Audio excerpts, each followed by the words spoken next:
In the meantime, everyone is focusing these days on this race. Apparently, from what I hear, there's a presidential election next year. Now, among those being focused on is Hillary Clinton. And with 16, 17 Republican presidential candidates to do the picking and picking apart, they have seized on the fact that, well, Clinton hasn't said much.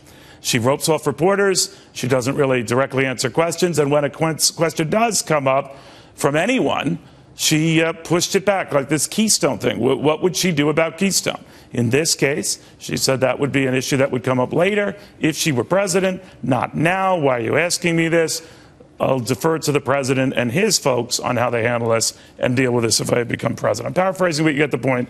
She talks in limited bites and only when she wants to. Lanny Davis knows her better than most. Confidant, close counsel, good friend of both she and Bill Clinton. You know, Lanny, you and I have talked about this. There's one thing about playing it safe, and I see a lot of Republican candidates do this as well, but is that safely getting them in a heap of trouble when they do so? Do you think she should be more forthright?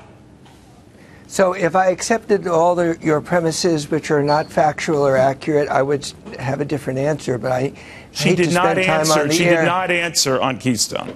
She tabled it. She was happy to talk about how she disagrees with the administration on other issues, not on this one. Why can't you say as a candidate, this is what I do on this?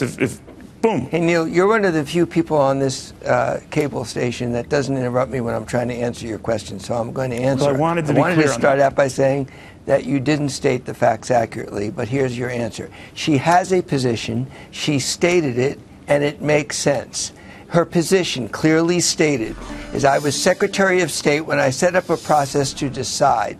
Secretary Kerry is now in the middle of that process, and I'm not going to interfere in his decision-making because I was Secretary of State. That's her position. You may not like it. You may disagree with it. It's not evasive. It is true that as Secretary of State, she set up this process. Now that she's not Secretary of State, it ill behooves her to second-guess in the middle of the process There's no way you believe that. There's no way, because then it would have to be consistent for everything, right, Lanny? It would have to be consistent for not second-guessing this administration on how it handled Iraq, on how it dealt with, the gay issue, on how it handled a host of others, for which she has distinguished herself and parted company with that. So where and why do you draw a line on this issue versus others? Simply because she could say, well, I was Secretary of State when this happened. She was Secretary of State during all this other stuff that happened. So you've got to listen to my words, and you usually do that, Neil, and I'm surprised. I said, and these are the words I said, she set up a decision-making process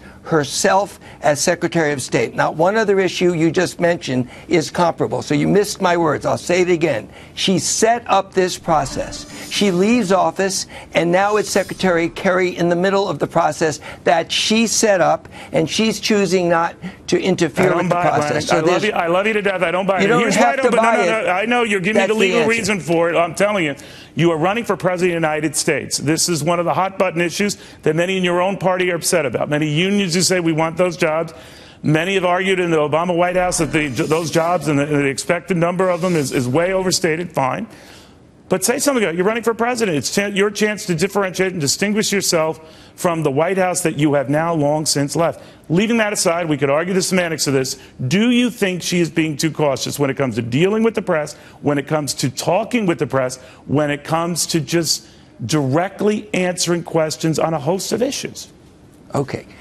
No, I don't. You and I have a reasonable disagreement whether in this particular instance her position and her answer is the correct one. You're entitled to disagree with me, and I'm entitled to disagree with you. But no, she hasn't refrained from answering questions. She did answer this question for the right reason. It doesn't compare to any other issue. Then why is she losing steam, Lanny? Then why, if you as a friend and a counsel and a trusted confidant of the Clintons are seeing her, her negatives come up and Bernie Sanders surge in the polls, and you're quite right to remind me, as many have, that polls are fleeting and it is way early.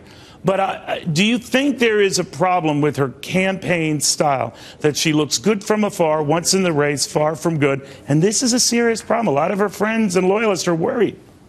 So the answer is she's up 40% over Bernie Sanders in Real Clear Politics in Iowa. She's up 12% in New So Hampshire. ignore the fact these leads aren't as big. She's beating every Republican candidate right now, and she's not ignoring. She's addressing every issue, including the Keystone pipeline, which she addressed very clearly. But we have a disagreement on that. Okay, yes, indeed, we do. I was worried at first for her, but now apparently I have no reason to be. Don't worry. We'll have more She's right doing after great. this. Stick around.